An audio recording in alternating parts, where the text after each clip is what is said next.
I den her video, der vil jeg lige prøve at vise, hvordan man kan konstruere den her kasse i GeoGebra og få diagonalen her frem, og så få GeoGebra til at vise, hvor lang diagonalen så er. Og på den måde, så kan man jo besvare det spørgsmål, der er herovre, hvor lang er diagonalen i kassen, uden at skulle lave beregninger, men ved at konstruere i GeoGebra.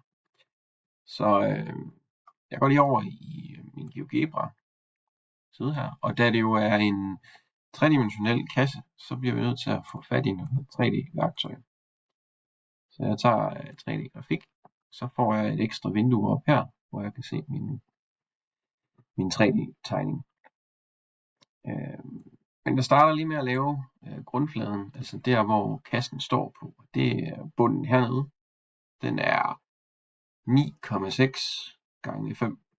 Og der starter jeg bare med at lave en linje. Jeg vælger et linjestykke med en given længde, og så starter jeg egentlig bare ind i 0,0. Så den skal være 9,6 lang. Taster jeg.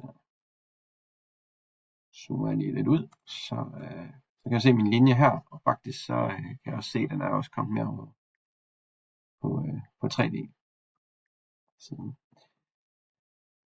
Så har den anden længde her, den er 5, og derfor så ved jeg, at der skal være et punkt heroppe i 0,5. Så det punkt, det taster jeg så bare ind som 0,5. Så kommer den helt af sig selv. Og så ved jeg også, at punktet heroppe, det skal være i punktet 9,6. Og så er det lige vigtigt, at jeg husker, at når jeg skriver 9,6 her, som et tal, så skal jeg lige bruge punktum. Så kan jeg nemlig bruge komma her til at differentiere mellem x og y-aksen. Så 9,6,5, så kommer punktet frem her.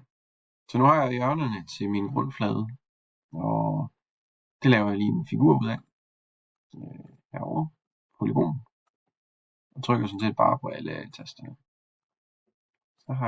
Så har jeg grundfladen på. Jeg kan også se, at den er kommet med herover på min 3D-tegning. Godt. Så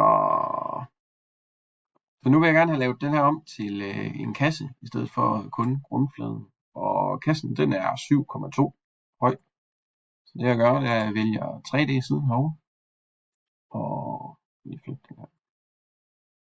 Så tager jeg det værktøj, der er heroppe omkring figurer og prismer.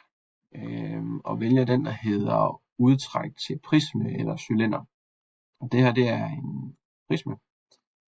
Og trykker sådan set bare på grundfladen, og så siger det udsving, den skal have, jamen det er 7,2. Så har jeg fået tegnet kassen herovre. Så vil jeg lidt ud.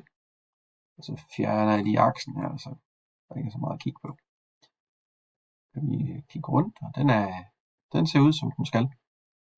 Og det jeg egentlig skulle finde, det var diagonalen. Så jeg vælger en linjestykke. Og den skal bare gå fra en af de hjørnerne nede i bunden op til det modsatte hjørne oppe i toppen. Sådan der. Så vælger jeg værktøjet herover og vælger længde. Så trykker jeg sådan set bare på linjen. Og så står der 13.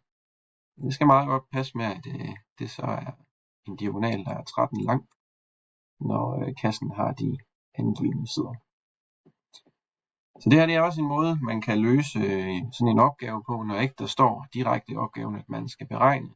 Så vil det her være en ganske fin løsningsmetode til at få besvaret spørgsmålet her. Hvor lang er diagonalen i klassen?